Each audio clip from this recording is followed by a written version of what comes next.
Welcome to Pod Save the World. I'm Tommy Vietor. I'm Ben Rhodes. Ben, I have no playful banter for you today. It's not kind of a banter world out there right now. No, it's been a dark couple of days. Well, yeah. Obviously, we're going to focus on Israel and Gaza almost exclusively today, including the latest horrifying statistics, the policy and intelligence failure by the Israeli government, the situation in Gaza as the IDF conducts this airstrike campaign, Biden's response, the international response, and then a bit of an explainer on what Hamas is. And then, Ben, you did the interview this week. Who'd you talk to?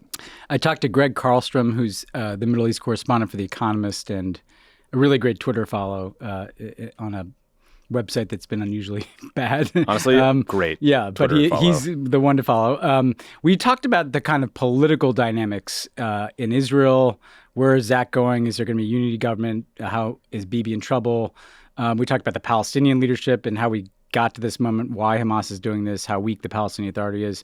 And we talked about the region and the fate of the Abraham Accords, the fate of the normalization deal with Saudi Arabia, how people are responding in the Arab world. And, actually the most interesting thing he said, I thought, was he's been talking to some Hamas guys. And he makes this point that the Hamas guys seem like surprised that it went, I don't want to say well. There are a couple articles where they're quoted saying that. And that speaks to the intelligence failure, right? Yes. That essentially the Hamas guys thought we're just going to throw a bunch of guys at the barrier. Maybe get a couple hostages. Maybe get a couple hostages. Maybe get some guys in hang gliders. And they were kind of shocked that all those guys got in. And so he said it was kind of a catastrophic success for Hamas. And that rings pretty true, actually. Yeah, it does. One reason you should like Gregg, he tweeted the other day, just to add a note of humility to what I've been writing about for the past few days. I don't know what the fuck is going on. No one does. We're all trying to figure this out in real time. Covered this region for a decade and a half. Cannot remember a time everyone was so confused. Anyone that approaches foreign policy with humility like that, I think is worth listening to. Yeah, the most honest take on Twitter. Because boy, is that rare. Yeah. Okay. Seamless transition to the horrible situation on the ground in Israel and Gaza here. So, Ben, the Israeli military finally this morning said that all Hamas fighters have been killed or pushed out of Israel, but there are still ongoing rocket attacks out of Gaza. I was watching CNN this morning, reporters literally like having to duck in the middle of live shots. Some very grim statistics from the Israeli side, and then we'll cover the Gaza piece of this after. The latest Israeli death toll is estimated at between 900 to 1,000 people. At least 14 American citizens were killed. At least 2,400 Israelis have been reported wounded. Israel's UN envoy says that 100 to 150 people have been taken hostage. Dozens of foreign nationals are among those kidnapped, including Americans. The IDF says they have recovered the bodies of 1,500 dead Hamas fighters inside Israel. That just gets to the scale of this attack. I think when we were talking on Saturday, we were like, oh, could it be a couple dozen, maybe 100 Hamas fighters across the border? No, 1,500 dead Hamas militants. And the Israeli military has mobilized 360,000 reservists out of a country of 10 million people. Yeah, I mean, I guess where to start here, the images and stories that are coming out of the horrific nature of these attacks, not only are they appalling, but they kind of reminded me of some of the early days of ISIS, where there was this kind of intent to shock. Yeah. And that's going to have a kind of traumatizing effect, in Israeli society. I mean, it's clearly shaping the emotions over there now, understandably. And you just feel for, obviously, not just people who died, but the trauma that's been inflicted on people who had to experience that. I mean, on the other pieces, I was really struck by the 1,500 number because, clearly some guys also got back into Gaza because they brought all these hostages back. They didn't all die. So that number was probably, 3,000. And I can't believe that many people were read into this, So it's almost like, as I was saying with Gregg Carlstrom, like they busted through the barrier and we're like, wait a second, nobody's here, Yep. And so then all these people poured in. So it speaks to this question of the intelligence and military planning failure, the kind of failure of imagination of what could happen there. And the call up to me, as unfortunately, I think, we'll talk about Gaza, like there'll be likely a ground invasion. 360,000 reservists to me doesn't those guys aren't all going to go to Gaza. What that tells me is they're trying to send a message to Hezbollah, like we are fully mobilized. Yeah, we're ready for you. We're ready. And so I think a lot of those people are going to be partly having that deterrent effect. And then also, sadly, we've already seen kind of like settler violence and attacks on Palestinians kind of, happening sporadically. That could lead to kind of Palestinian response. So they may also need those reservists in the West Bank. So it just kind of foreshadows ominously like the scale that this war could be. Yeah. I mean, look, a battalion of soldiers is 1,000 guys. Yeah. 1,500. I mean, it's like a mini army. We referenced at the top, a lot more information has come out about how massive this intelligence failure was and how big of a policy failure it was by the Israeli government. So on Saturday, we mentioned some like sort of small reports that military posts in the south of Israel near Gaza were understaffed because the IDF had shifted units to the West Bank. That was confirmed in a bunch of places. The Washington Post quoted the former IDF military intelligence chief saying, quote, "There was a need for more soldiers, so where did they take them from? From the Gaza border, where they thought it was calm. Not surprising that Hamas and Islamic Jihad noticed the low staffing at the border." Multiple Israeli outlets reported that Egyptian intelligence officials say they notified their counterparts in Israel with warnings that Hamas was planning something, quote, something big was the quote, I think. The Times of Israel said that included a direct call to Bibi Netanyahu. Now, Netanyahu's office denied that happened, but notable. And then Haaretz reported that part of Netanyahu's strategy to prevent the creation of a Palestinian state was, over time, to bolster Hamas. This is apparently a quote from Netanyahu. Anyone who wants to thwart the establishment of a Palestinian state has to support bolstering Hamas and transferring money to Hamas, Netanyahu told a meeting of his Likud party's Knesset members in March 2019. This is part of our strategy to isolate the Palestinians in Gaza from the Palestinians in the West Bank. So, Ben, I'll stop there. Again, this is not blaming the Palestinian government for what happened. Hamas is responsible for the terrorist attack that happened. But this is helping explain why you're seeing like major newspaper editorials in Israel saying things like the attack is, quote, the clear responsibility of one person, Benjamin Netanyahu. This was an intelligence failure, a policy failure, a failure of leadership, and the consequences have been horrific. Yeah. I mean, in Israel, you see much more vocal discussion around this than even in the U.S., and this much more. And this isn't, far more wacky leftists, these are people who fucking hate Hamas and know full well who's responsible, Hamas. But the vital context here is, look, as a matter of policy, I felt this when we were in government. I mean, Bibi seemed to want to weaken the Palestinian Authority, at least relative to Hamas, because he didn't want a partner for peace. And so he was kind of constantly humiliating Abu Mazen,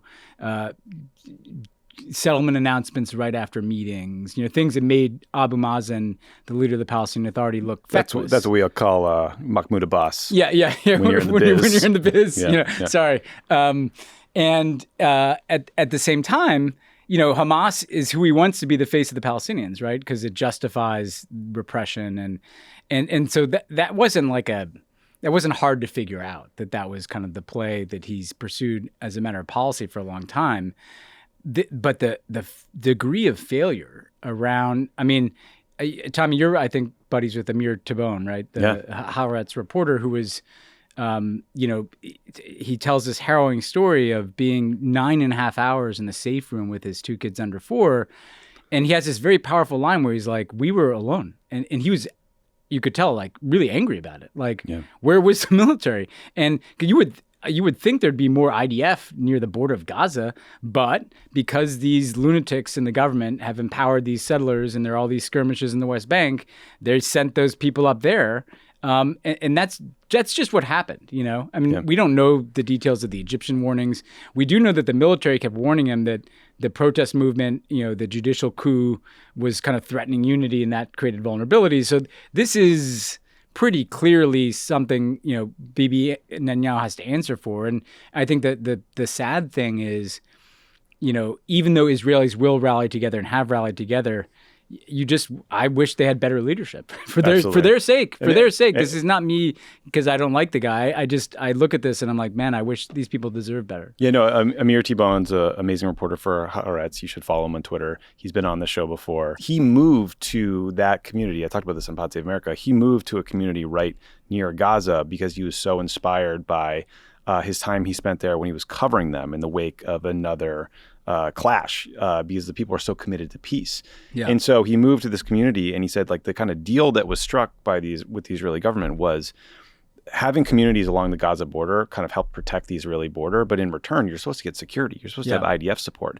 And what the Israeli government did was they built a border fence and they built that fence deep into the ground with concrete to prevent tunneling because that was the threat in the past. But this time, these Hamas guys just drove bulldozers into the fence and drove through. And Amir, tells this unbelievably harrowing story of being in a safe room with his 1-year-old and his 3-year-old daughters, convincing them to be silent for 10 hours with no food, a little bit of water, and Amir's 62-year-old father, a retired Israeli general, drove down from Tel Aviv, rescued countless people along the way, and fought his fucking way to his son's house and saved their whole lives.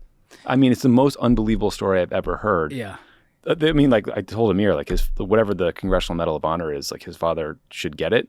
But also, you should not be. He linked up with another 67-year-old Israeli retired general. Yeah. And the two of them and Amir's mom were fighting their way down from Tel Aviv. How is that the security status quo? First of all, can you imagine the moment when that grandfather hugged his grandchildren? It's just hard to think about. Yeah. Hard to think about. I can't fathom it, Tommy, because I have to imagine that the Gaza border is one of the most heavily surveilled places, right? There's got to be constant overhead imagery, right? Cameras. And so I don't understand why from the moment bulldozers are hitting these walls, it took 9.5 hours to get down there. How are there not, special forces guys in a helicopter? Look, I realize we all learned during Benghazi, special forces troops don't sit in their kit in a plane all day long, right? But Tel Aviv's an hour and 20 minutes from the Gaza border. This show is sponsored by BetterHelp. Look, we've all had those times in life when we intellectually know what the right decision is, but we can't get ourselves to make it. Maybe you're dating the wrong person, can't say goodbye. Maybe you're stuck in a job you don't want to be. You know what helps you figure that out? Talk to someone about it. Therapy helps you figure out what's holding you back so you can work for yourself instead of against yourself. If you're thinking... I hate working against myself. Yeah, well, it happens a lot. If you're thinking of starting therapy, give BetterHelp a try.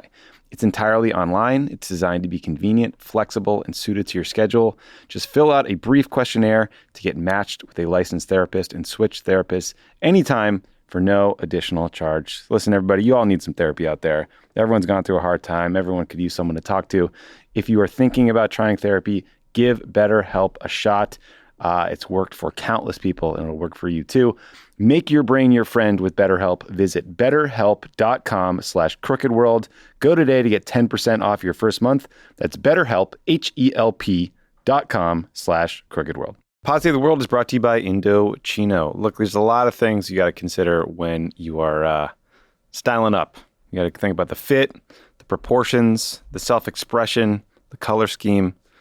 Personal style isn't just about having a signature look.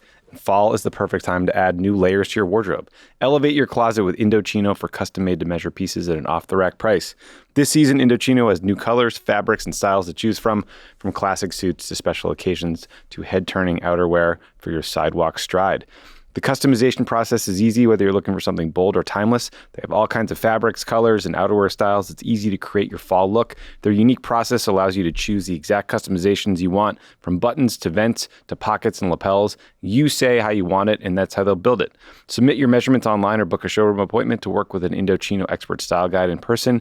It's designed and made to fit you, and you get the luxury of ordering custom clothing at a surprisingly affordable price. We've all had fantastic Indochino experiences over the years. We've worn them to weddings. We've worn them to special events. You look good. You feel good. People say, hey, where'd you get that suit? It fits really good. And you say, thanks, Indochino. That's how it goes. That's how the whole It's the conversation only goes. conversations you have all night long. Add fresh layers to your fall style with Indochino. Go to Indochino.com and use the code WORLD to get 10% off any purchase of $399 or more. That's 10% off at Indochino.com, promo code WORLD. So we wanted to play for you guys some stories from Israeli citizens who lived through and experienced this tragedy firsthand. These are excerpts we took from interviews by CNN, NBC, PBS, an organization called Stand With Us. And I think what you'll hear helps explain why Olaf Ben, the editor of Haaretz, said this is the worst calamity that Israel has faced since the founding in 1948. So here's some of those clips. We understood that they want to kill me, to kill my friends, to kill everyone they see. So we hid in a little tree. We didn't make any sound for 9 hours. We stayed in the tree, and that's how we saved our lives. I was lying in the floor. It was the second hidden that I find. And they were just all around me. And they were going tree by tree and shooting everywhere from two sides. And I saw many people were dying, all around. I'll tell you one story that really hit home with me where I started to cry yesterday. I was treating people that are in critical condition, intubating them, doing chest decompressions the whole time. When I met two kids that just were held hostage, somehow were in a closet for 12 hours, finally escaped. The army came in and got them out. And after that, they said to me, I saw my parents get killed in front of me. I'm hungry. I haven't eaten in the last 12 hours. I told them to stop everything and go to the safe room, but in 7:35 we lost contact with them, and we didn't know what happened. And I talked with my brother that lives in Kfar Aza as well, and he told me after a few hours, he told me that my mom texted him there is a terrorist in their house, and she thinks my dad is dead. Didn't make it. It's unimaginable. Okay, so Ben, since the Hamas attack occurred, there have been reprisal IDF airstrikes in Gaza. So we want to turn to the Gaza Strip. Health officials in Gaza say that so far, at least 830 people have been killed and 4,250 people have been wounded. And again, we're recording this at 1:30 on Tuesday, October 10th. That number is going to go up and up and up. So an already deplorable, unacceptable level of likely high civilian casualties. The Israeli defense minister announced there would be a complete siege of Gaza, saying, quote, no electricity, no food, no water, no fuel would be allowed into the Gaza Strip. Of course, Gaza is already blockaded. What he's describing there, Ben, does sound like it would lead to the collective punishment of the entire population of Gaza, which to me sounds like the textbook definition of a war crime, but we can get back to that. The Bush administration, remember, Israel occupied Gaza until 2005. They withdrew. The Bush administration pushed the Palestinian Authority to hold elections in Gaza in 2006. Hamas won those elections. They've been in charge ever since, and Israel has had a blockade on Gaza ever since, ostensibly to keep weapons out of the hands of Hamas, but obviously that has not worked. 2 million people live in Gaza. It has been described as an open-air prison. Half the population are under 19. The unemployment rate is around 50%. 65% of the population lives in poverty. Gazans lack basic services like healthcare and clean water. So Ben, Axios reported that Netanyahu told Biden that, quote, we have to go in, we can't negotiate now, meaning it sounds like he's going to send ground forces to Gaza. This has been described by Bibi as a long and difficult war to come. So, kind of we talked about this Saturday, Ben, this is the worst case scenario. No water, no electricity, nowhere to hide. Half the population are kids. They weren't alive to vote for Hamas at the time, let alone you don't let kids vote, right? So, I get that any country, any leader would do what it takes to rescue 150 hostages. And I think anyone would probably feel the need to retaliate to Hamas, to decapitate its leadership, to prevent an attack like this in the future. But where I'm struggling to understand is I don't know that we can have confidence that the airstrikes at this clip can be targeted at militants only, because it seems like Israel's intelligence about Hamas is not as good as they thought it was. We know that Hamas co-locates in civilian areas by design. That's a strategy. And there is so much pressure on Netanyahu to respond forcefully and respond quickly. But what is the end game here? Is it to reoccupy Gaza? That's the right question, Tommy, because like one of the perplexing things is Netanyahu has not articulated any objectives yet. I mean, he comes on and he uses like tough sounding language about we're going to make these people remember this for generations and stuff like that. But are they going to reoccupy Gaza? Are they going to try to destroy all of Hamas? You know, essentially regime change. Are they trying to rescue the hostages? Like, we don't know yet what the objective of a prospective ground invasion would be, but it does feel like it's building something very big. So it does feel like it's probably to destroy Hamas as the governing entity in Gaza. And the amount of people that would be killed in that scale of a ground invasion is just horrifying to think about. And to your point, you know, I saw one of the IDF statements made reference to like hitting a target that they, you know, believed was associated with this attack. And it's kind of like, well, you know, if they didn't know that the attack was coming, like, how do they know? That's your point. Like, what does that say about their intelligence?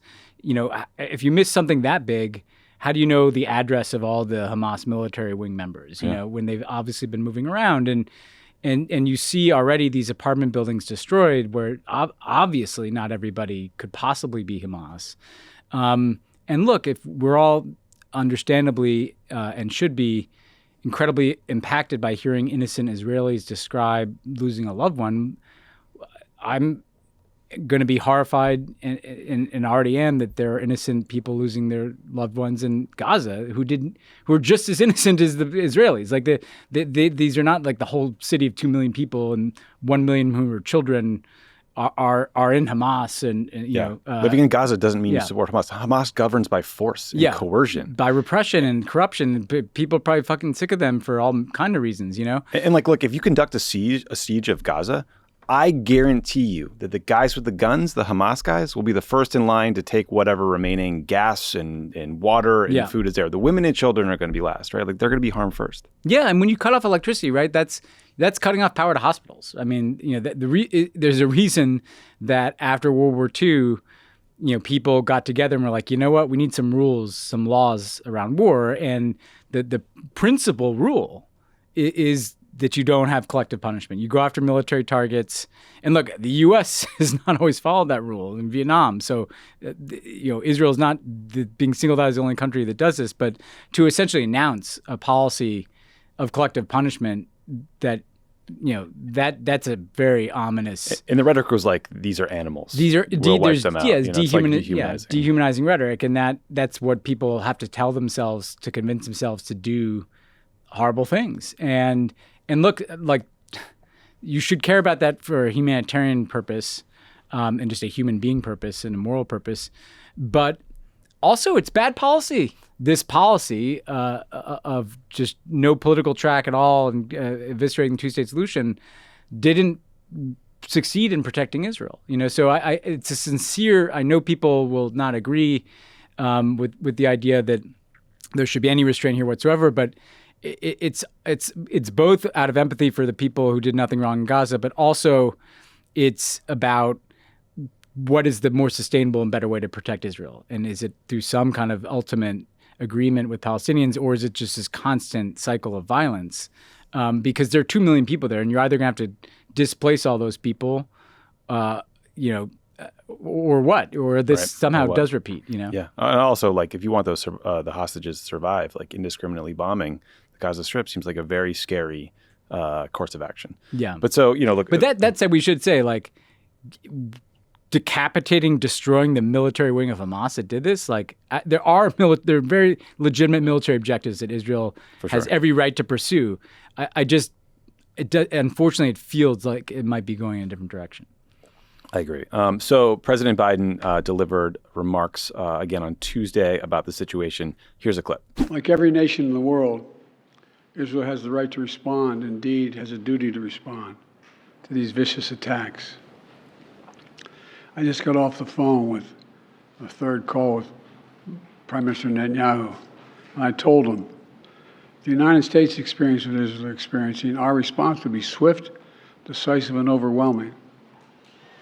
We also discussed how democracies like Israel and the United States are stronger and more secure when we act according to the rule of law. Terrorists purposely target civilians, kill them. We uphold the laws of war, the law of war. It matters. There's a difference. So the White House also said they're going to provide Israel with more interceptors for the Iron Dome missile defense system. And President Biden said that he will ask Congress for more funding for all their security partners. I assume they're going to bundle up aid for Israel and aid to Ukraine and try to get that voted on at once, which is smart. Ben, so far, Biden's public statements not included a mention of urging restraint. The sort of law of war was the thing we just heard there, was the closest we got to it. On Saturday, you and I talked about how we hope behind the scenes that Biden was urging Netanyahu to show restraint. CNN reported that that is not the case. Quote, "We are not urging restraint right now," one official told CNN. They also reported that Biden didn't warn Netanyahu against a ground invasion. So, Ben, again, given the history of IDF bombing campaigns in Gaza, given the death tolls we're already seeing, given the possibility that there might be American hostages in Gaza, I find it shocking, honestly, that the U.S. wouldn't at least privately call for some sort of restraint or proportionality, or at least just say, hey, let's not rush this. You know what I mean? Because there's going to be really strong political pressure on Bibi to do something quickly. But I don't know that that's the best course of action. But again, what do you make of the public messaging? And I don't know, what do you think the U.S. could be an active participant in some sort of hostage rescue? Because Biden said also that there are American hostages. Well, first of all, I think overall Biden is really, made it clear that he's kind of unequivocally siding with Israel. Yeah, no doubt. There's no gray area. Now there's another side to side with, but he's owning it fully. More military support, the aircraft carrier sent to the region. As I guess a message to Hezbollah and Iran. There was a joint statement yesterday that Biden put out with the leaders of France and UK and Italy and Germany. But I heard the law of war thing as the message about restraint. But it was he didn't want to say the word restraint because it has a kind of more of a, I guess, a jargon connotation, right? But that's a message. But it doesn't. Yeah. In fact, the reality that he said law of war, not restraint, shows that they're not that comfortable pressing Israel on this stuff at all. So I do worry that look, to your point, the decisions that are going to get made in the next days, maybe weeks, could determine not only the fate for a lot of people in Gaza and the potential success or not of recovering hostages, but also, does it escalate with Hezbollah, right? Yep. Who said that a major ground invasion might bring them in? And they have 150,000 rockets. Yeah, right? They're a real deal fighting force, much more sophisticated than Hamas, right? And does Israel, hit Iran in some fashion? So these are not the decisions in past Gaza wars where it's kind of how many. How much are we bombarding Hamas? And those are important. These are bigger because they could risk wider conflict. And so I do hope that there's quiet messaging around, think 3 times about this, show some restraint here so as to not make this something even bigger than it already is. But yeah, thus far, you can feel that they don't want there to be any question that they are backing Israel in this, and you can understand why. But I do just hope that other message is mixed in because U.S. interests are implicated. I don't know that U.S. Special Forces would, it's not like rescuing someone in a compound if they're in Gaza. So if that's where these people are, going into Gaza, you're going to be fighting. It's urban warfare. Yeah. Yeah. I mean, you mentioned this, but it does seem like Biden has repeatedly decided he wants to warn Iran and Hezbollah not to get involved.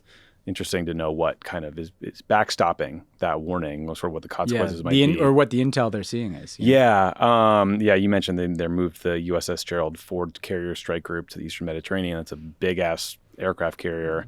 Befitting Gerald Ford. Yeah. Weirdly, the State Department deleted a tweet urging a ceasefire. That was on Sunday. The State Department Office of Palestinian Affairs deleted a tweet urging all sides to refrain from violence and retaliatory attacks. So again, no asking people to pump the brakes here. Just for context, between 2008 and 2023, The UN thinks that Israeli airstrikes killed 6,407 Palestinians in the occupied territories, 5,360 of whom were in Gaza. So, there's been quite a death toll from these airstrikes over time. Tony Blinken is going to Israel on Thursday. No surprise there. I bet Lloyd Austin could make a similar trip too. You're going to be seeing a parade of U.S. officials going to Israel for consultations and support. Yeah. The military question will be interesting because, does Israel, there's some obvious things like financing the replenishment of Iron Dome that they'd want. But what they ask us for gives some indication of what they're planning to do as well. Good point. And gives us some ownership of what they do. If we're like directly supporting, not just with our kind of ongoing $3 billion a year in assistance. $38 billion MOU signed by Barack Obama. Exactly, right? If on top of that we're providing kind of direct support for the military operation in Gaza, that would be a greater degree of U.S. ownership of what happens too. So that matters. Yeah. So the international response has been more mixed. On the one hand, you mentioned this, the Western nations have been showing united fronts. You got the U.S., the U.K., France, and Germany and Italy releasing a joint statement. They expressed their steadfast and united support for the state of Israel. There was unequivocal condemnation of Hamas. And they said they make clear that the terrorist actions of Hamas have no justification, no legitimacy, and must be universally condemned, and their support for Israel's right to defend itself. There's also a mention of the Palestinians writing that, quote, all of us recognize the legitimate aspirations of the Palestinian people and support equal measures of justice and freedom for Israelis and Palestinians alike. But make no mistake, Hamas does not represent those aspirations, and it offers nothing for the Palestinian people other than more terror and bloodshed. German politicians have been emphasizing their country's duty towards Israel. The Israeli flag was projected on Saturday night onto Berlin's Brandenburg Gate, also on the White House. British Prime Minister Rishi Sunak said that they would provide intelligence, diplomatic, or security support if requested. But there's also been some disagreement within the EU over funding to the Palestinian Authority. Initially, they announced there might be a freeze on development aid for Palestine.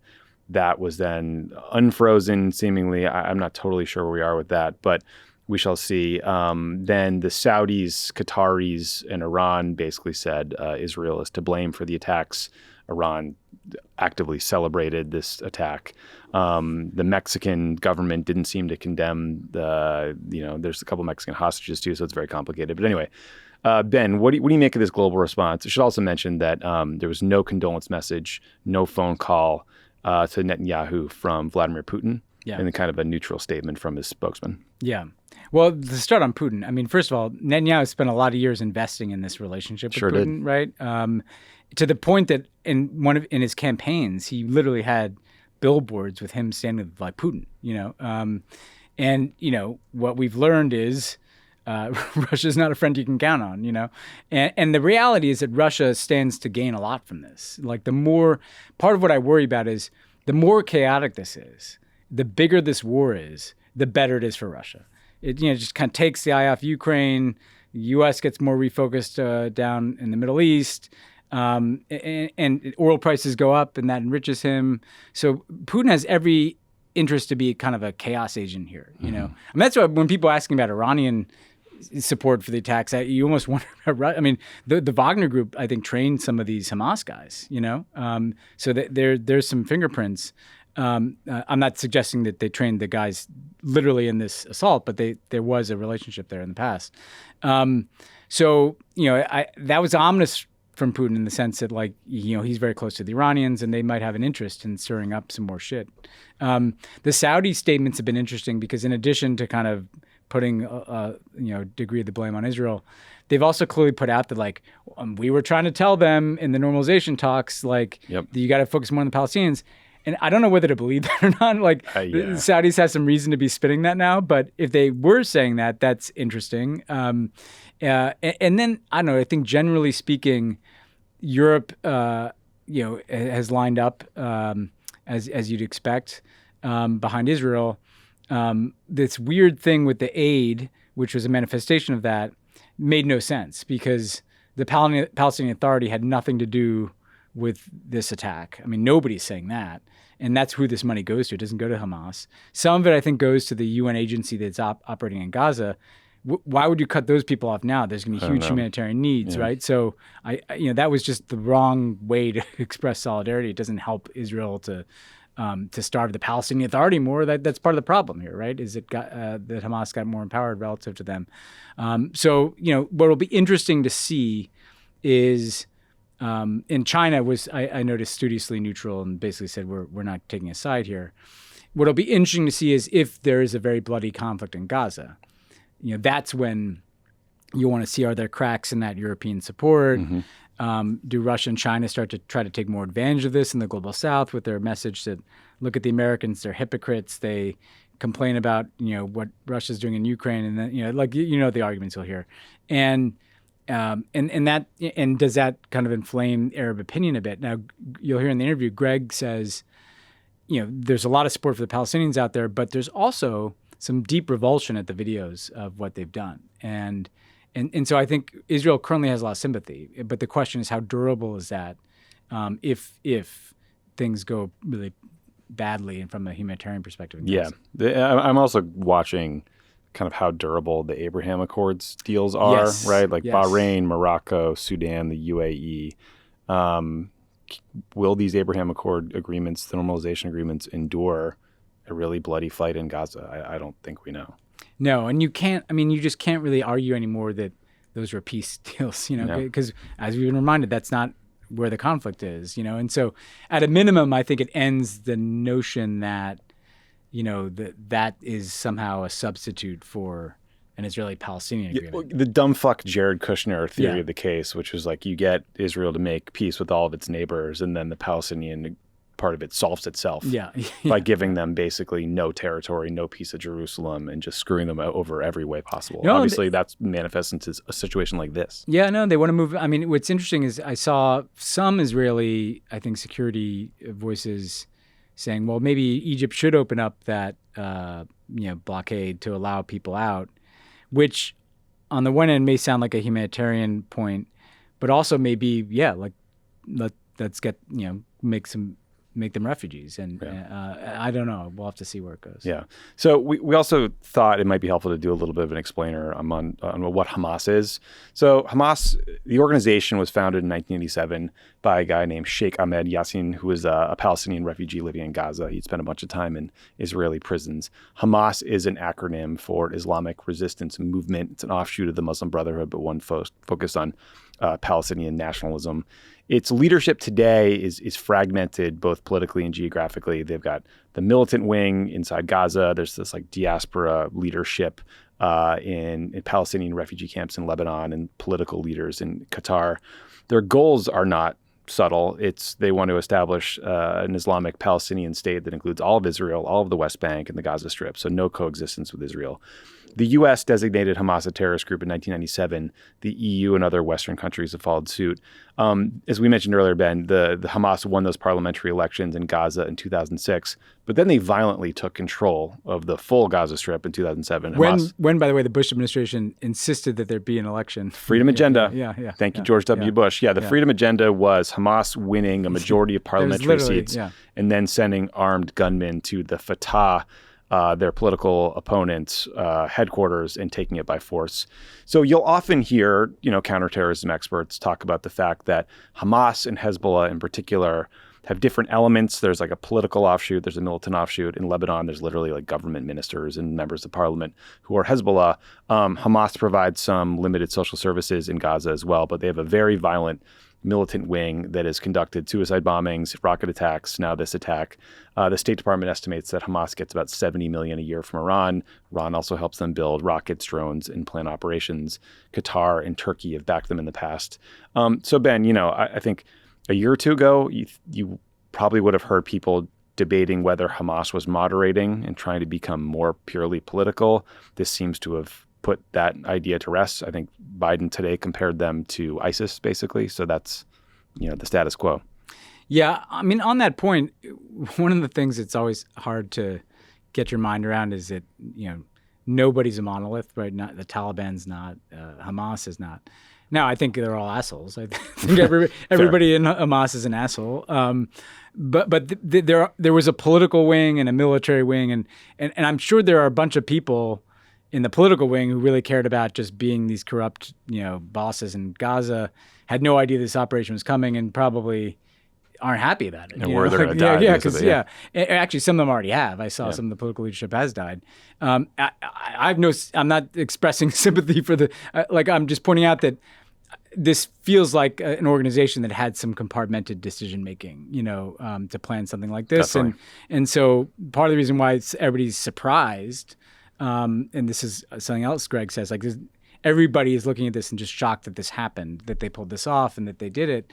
But that may also be because there was a particularly militant nutcase, faction that just decided to do this, I think one of the interesting, the Iran point, what it's done over the years is, Iran funds these resistance movements, Hamas in Gaza and Hezbollah in Lebanon. Obviously, they also backed Assad. And what's interesting about that is it's changed the character of Palestinian resistance from a kind of Arab nationalism to a more religious-based and Iranian-backed thing, And Gregg gets into this a little bit, but that's interesting because in a way that's also diminished probably some of the support for Palestinian resistance on kind of what we used to call the Arab Street, because they are seen as the Hamas and Hezbollah as Iranian backed, and even if Hamas is Sunni, not Shia, that does color it a little bit, and also it speaks to the reason you should want the Palestinian Authority to be stronger. Because they're not a religiously based, I believe religious fundamentalism tends to lead to bad places, and Palestinian Authority is a bunch of, multi-sect, you got Christians in there and Muslims too, obviously. You've got people that are religious and people who aren't at all. Unfortunately, Hamas's ascendance has kind of radicalized, obviously, the nature of Palestinian resistance, and also undermined the kind of more secular, moderate-minded potential leadership. Yeah, and so there, we talked about Iran's sort of historic support for Hamas. There's been a lot of confusing reporting about what role Iran may or may not have played in this specific Hamas terrorist attack. Here's Tony Blinken, the Secretary of State, commenting on it on CNN. There's a long relationship between Iran and Hamas. In fact, Hamas wouldn't be around in the way that it is without the support that it's received from Iran over the years.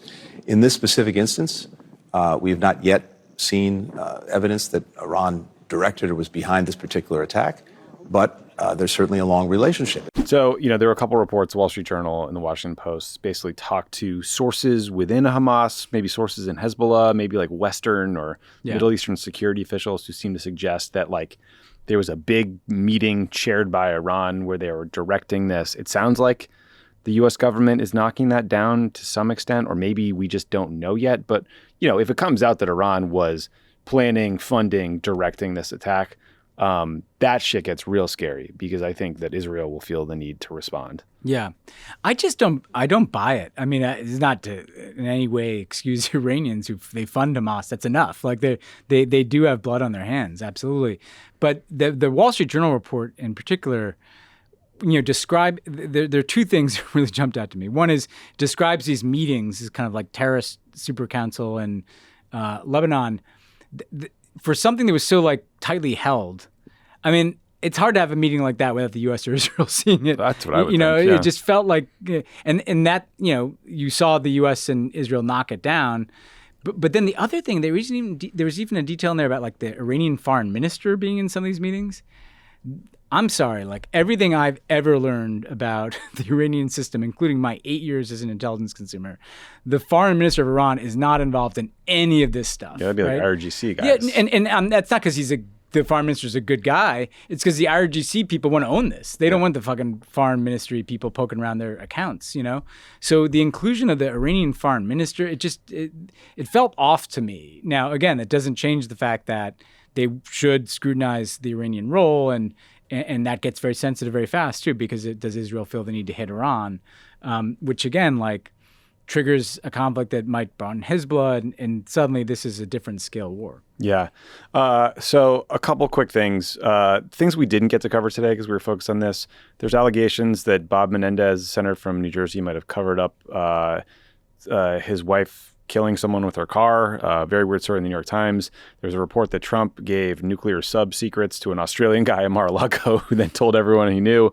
Niger was finally declared a coup by the United States. A friend of the pod, Bobby Wine, he's a Ugandan opposition leader, multiple-time guest on the show, was reportedly taken from the airport in Uganda and put under house arrest. All those things we'll try to get to next week, but we did quickly want to talk about this horrible earthquake in Afghanistan killed an estimated 2,500 people, just suffering upon suffering upon suffering for the people of Afghanistan. But there is a great aid organization that you can check out if you want to help. I asked around for what is an organization that, because it's hard with the Taliban there, that supports the kind of people that might be doing relief on the ground in Afghanistan. And I learned about an organization called Uplift Afghanistan Fund, which enables grassroots organizations and communities in Afghanistan to respond directly to crisis. They try to fill gaps. They try to connect people. So if people want to support the Afghan people at a rough time, that is www.upliftafghanistan.org. So it's worth checking out. Excellent. Definitely we'll check that out. Okay, we're going to take a quick break. When we come back, you'll hear Ben's interview with the economist Gregg Carlstrom. So stick around for that. Pod Save the World is brought to you by Tommy John. It's fall, which means you should be picking apples, not wedgies. Get new underwear. They'll take care of your full fruit basket. That's Tommy John. When you wear Tommy John, you're that much more comfortable. So your fruit basket, get it? Everything better. I did get it. Tommy John underwear and loungewear has dozens of comfort innovations. It's breathable, lightweight, moisture-wicking fabric with 4 times the stretch of competing brands that keep you comfortable no matter what the season throws at you. With over 20 million pairs sold and thousands of 5-star reviews, guys across America love their Tommy Johns because there's no flopping, sticking, or chafing. That's why Tommy John doesn't have customers. They have fanatics. One Tommy John fanatic raves, "My balls feel amazing." The most comfortable boxer briefs ever. There's no downside. No sweat on my balls. Underwear again. Listen. Do they think that the words flopping, sticking, and chafing sell underwear? Yeah, I don't know. That's the line. That's the line. We get edited all the time. That's the line. Listen, enough of this sort of faux edgy copy. Okay, it's really good underwear. Everyone's got you all have a drawer full of underwear where 2 of them are new and the rest of them are shockingly old. Throw them out, replace them with Tommy John. You won't regret it. You're always covered with Tommy John's best pair you'll ever wear, or its free guarantee. Get 20% off your first order. Do it right now at TommyJohn.com/world. Save 20% at TommyJohn.com/world. TommyJohn.com/world. See site for details. Joining us now is the Middle East correspondent for The Economist, someone who is always worth listening to on these issues, Gregg Carlstrom. Thanks so much for joining us here. Sure, my pleasure. I wanted to go through the politics with you of the various different centers here, Israel, the Palestinians, the region, and just kind of get your first impression, recognizing that none of us know exactly what's happening now and what will happen, as you've rightly pointed out. But in Israel, okay, so clearly, Israel's been going through a tumultuous political period. You've covered that, the divisions in Israel. There's also always, I think, within Israeli society, usually a kind of rally around the flag when threatened, and this is obviously the most acute attack Israel's ever faced. But now we're in this kind of interesting situation where Netanyahu's kind of called for a unity government without preconditions. You've had Bennett and Lapid kind of indicate that they might be open to a unity government, but maybe not with some of the characters who are in it. And you also have some people like Moshe Yaalon, I saw today, calling for Bibi's resignation over the intelligence failure. I mean, what should we be watching? I know you can't predict, but what is important about how this all plays out? Right. I think in the short term, that rally around the flag effect is going to keep Netanyahu in power for a bit. And so the question is really this idea of whether there are preconditions or not on a unity government. Netanyahu wants the centrists, Yair Lapid, Benny Gantz, people like that, to join his coalition without having to dump the far-right ideologues who are also in that coalition. That makes sense for Netanyahu in a very cynical political way, because this is a prime minister who's always concerned about his political future. he has an eye on, when the war is over, when the dust settles, there's going to be an inevitable early election if I cut ties with my far-right coalition partners. So he doesn't want to do that. He wants to be able to keep his grip on power.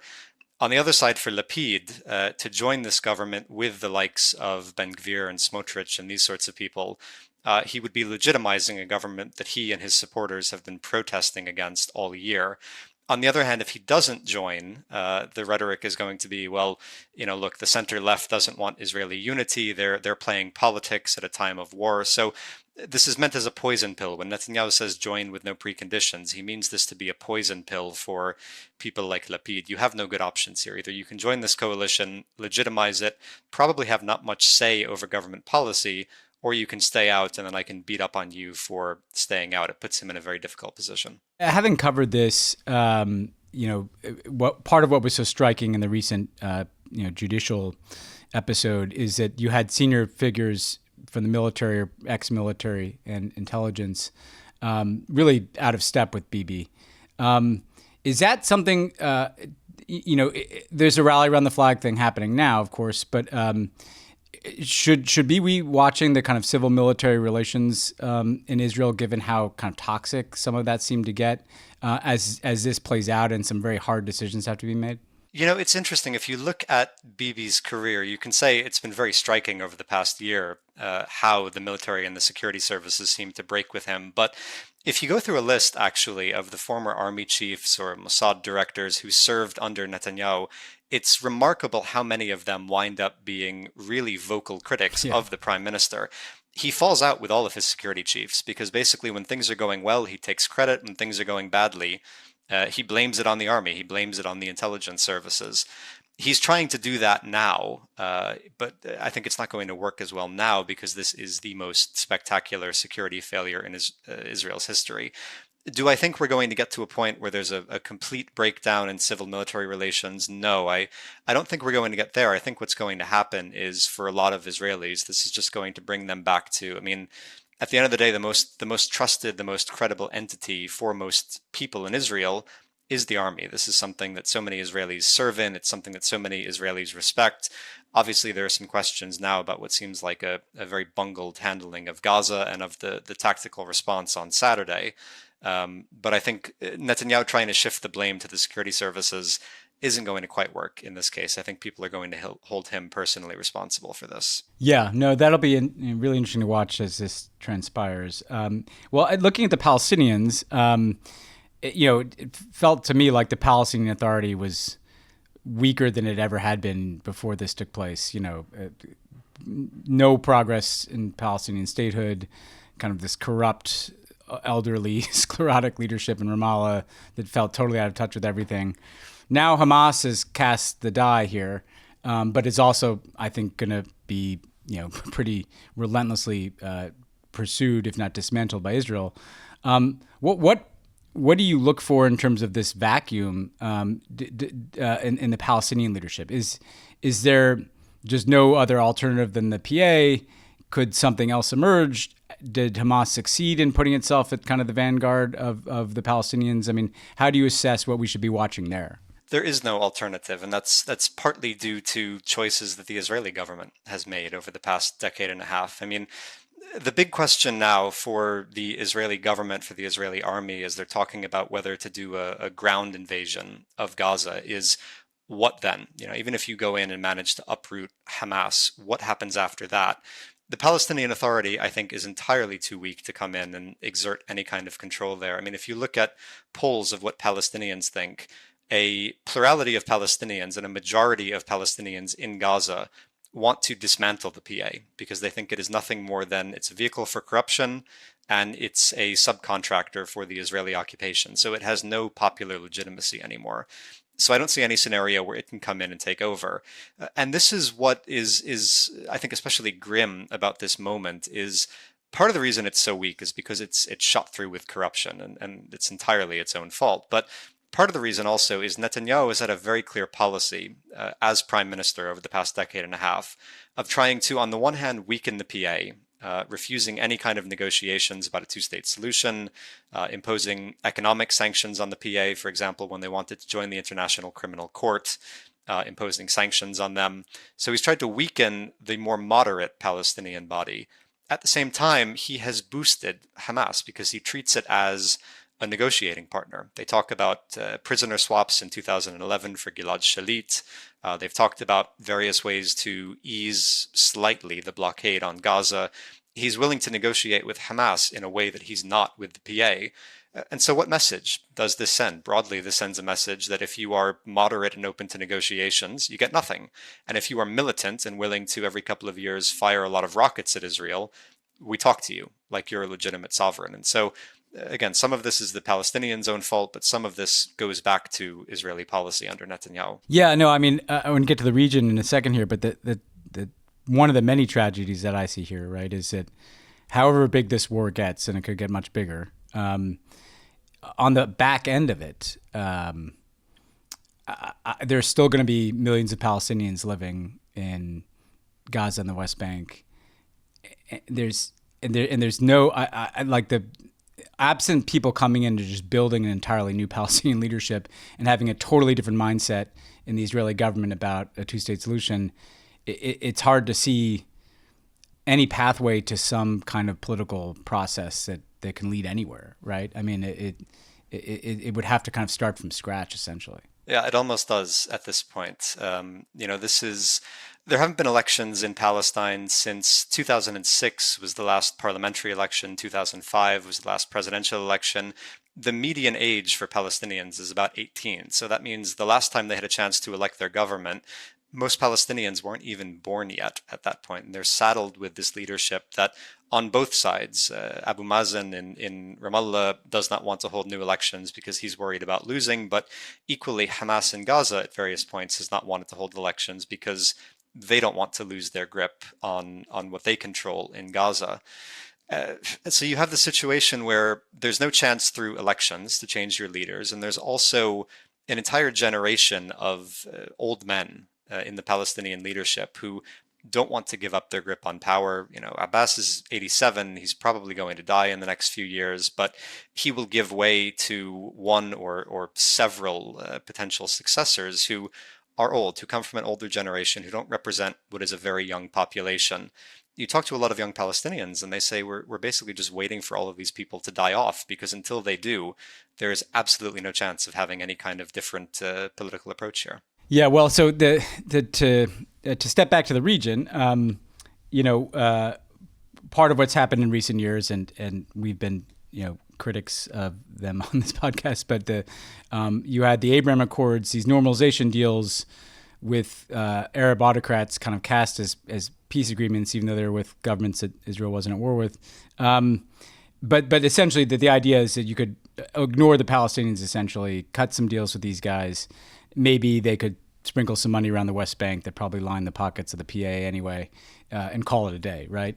And the big, white whale of that process was Saudi Arabia. It felt like those talks were ripening. What does this do to the Saudi deal?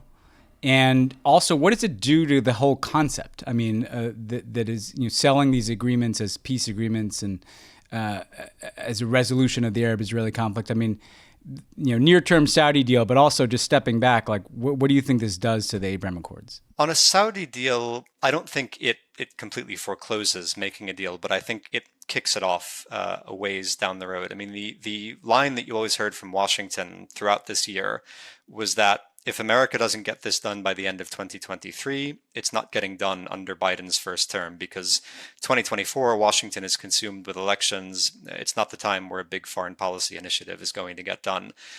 So I think what happens now is, we're in October 2023. Israel is about to embark on a large-scale military offensive in Gaza. The scenes of devastation that we're all expecting, sadly, from Gaza are not going to be the backdrop for Saudi Arabia to normalize with Israel. So this gets delayed indefinitely. Then we're into 2024. We're into election season. I think this is something that gets kicked down the road a ways. On the bigger question of what this means for the concept, I mean, there are two ways that people talked about the Abraham Accords, right? There was what I think was spin from countries in the Gulf and from some people in America who said, this can be good not just for Israel, but for the Palestinians as well, because it will give Arab governments leverage over Israeli policy. We have clearly seen that not to be the case over the past few years. I mean, you've had a hard right government in Israel for the past year, and no one in the Arab world has had any leverage over it. The other thing that people said about the Abraham Accords, I think the more realistic way of looking at the Accords was this is a security pact between countries that have a similar worldview, that are worried about Iran and want to form some kind of alliance against Iran. But I think what's quite striking now is, we have a conflict between Israel and Hamas, which receives support from Iran. There are growing concerns about escalation in Lebanon, where Hezbollah is, of course, backed by Iran. This could bring in Iranian proxies across the region. And you don't see any security coordination between Israel and its Abraham Accords partners. So I think what's happened over the past few days has also exposed the fiction that this was a viable security alliance. And I think that's the really unfortunate thing about it. It hasn't helped the Palestinians. It also hasn't created a real security architecture in the region that might be useful at a time like this. Yeah. Do you see, what is the reaction? There's been so much understandable focus on obviously the horrific violence against Israelis and the fate of Palestinians in Gaza. What do you sense the reaction is in the broader Arab world, in the Middle East there, but, both among kind of, is there a sense of solidarity with Palestinians? Are the leaders uneasy about this, or should we be watching for, protests in places like Egypt and Jordan, or is that just kind of not happening? I feel like this is something that hasn't gotten a lot of attention yet. And it's a hard thing to, I'll caveat it by saying it's a very hard thing to capture public opinion of hundreds of millions of people in more than a dozen countries in the region. Yeah. We tried a lot in the Obama years and with mixed results. I'm sure, yeah. But I will say, just from talking to people over the past few days, from watching Arab media, from looking at what's on social media, I do feel like there's a slightly different conversation than there was, say, in 2014, the last time there was a really big war between Israel and Hamas, the war that went on for about 7 weeks that summer. One thing I would say is, of course, the majority of people in the Arab world are still deeply sympathetic to the Palestinian cause and maybe are not cheering what happened in Israel, but are glad to see Israel humiliated in a way that hasn't happened since 1973. At the same time, though, that was maybe the initial reaction on Saturday morning. As the images and videos started to emerge of, bodies piled up in bus stations and hundreds of people killed at a music festival and grandmothers being abducted and brought across the border into Gaza, there was some change in the way people in the region were talking about it. And I think even people who are sympathetic to the Palestinians were horrified by the level of violence and the level of brutality. And I think that changed the conversation around this a little bit. I think another thing that's different is, as someone put it to me yesterday, there's a feeling that supporting the Palestinian cause, as he said it, it's no longer an Arab cause, it's an Iranian cause, because the groups that are fighting on behalf of Palestinians are Iranian-backed groups, again, Hamas, Hezbollah, groups like that. And I think in a region where Iran has become so polarizing, where Syrians, for example, spent the last decade suffering as a result of the Revolutionary Guard and Iranian-backed militias, that has shifted the way people look at the Israeli-Palestinian conflict as well. So, again, I don't want to say anything definitive or quantitative, but it does feel to me, as someone who's covered the region for a while, it does feel to me like there's a bit of a difference in the way people are talking now than a decade ago. That's really interesting. And obviously, with all this could change if the violence against the Palestinians is as horrific as I fear it may be. But that's a really interesting point, because essentially even all the escalation risk in the near term feels like it's Hezbollah in southern Lebanon, maybe Iran, not, I saw the Emiratis warn Syria, although I'm not quite sure why Assad would get involved, but it is like along that axis of Iranian-backed resistance groups. I did want to just ask you, I mean, look, this region is, as one final question here, the darkest, parts of my government service were interacting with this region sometimes interacting with this particular conflict between Israelis and Palestinians, it's hard not to become incredibly cynical when you watch the way that power is exercised in this region. Language kind of gets stripped of its meaning. There are these formulations, two-state solution this, or deeply concerned about that feel totally inauthentic. And yet this event is so big.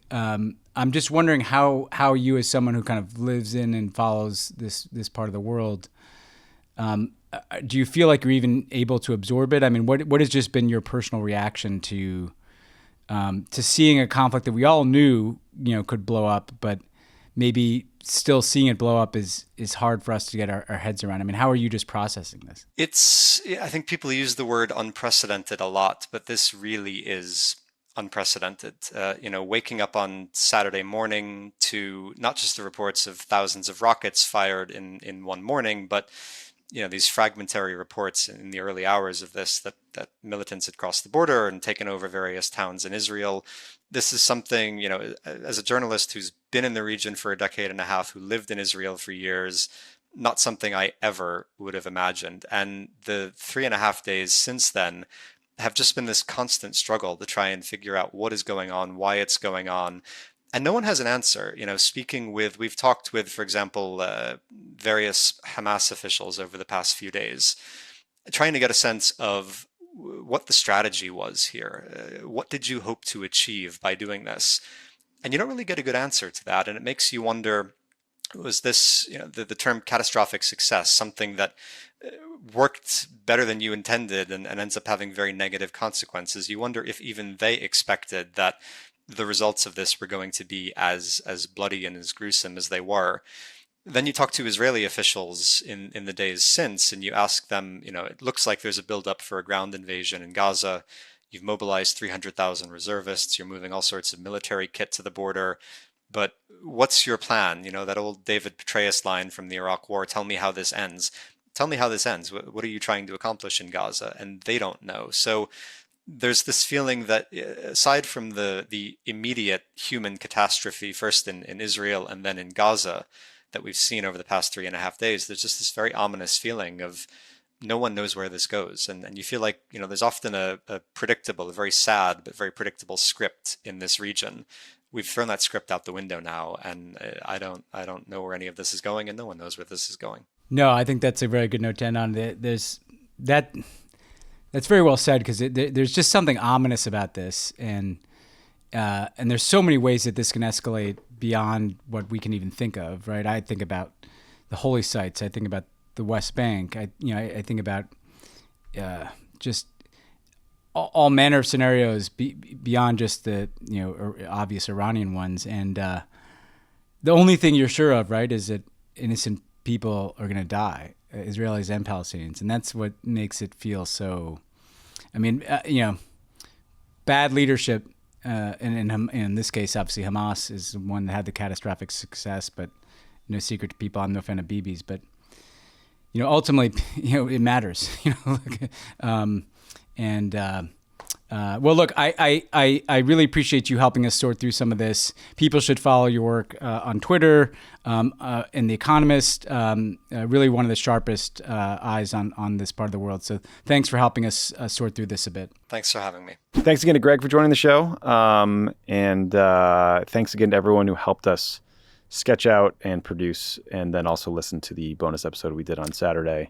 Yes. We are going to try to decide later this week if we should do another update, but events will kind of dictate. Yeah, that, so. We'll see. We will if we need to. But yeah, many thanks to the people that can somehow pull this together on a moment's notice on a Saturday. Yeah, thanks to our amazing team. Speaks to how good our team is. Yeah, here at Crooked Media, for everyone working on the Saturday and working on the Monday, which is the day off. So thanks again, everybody, and talk to you soon.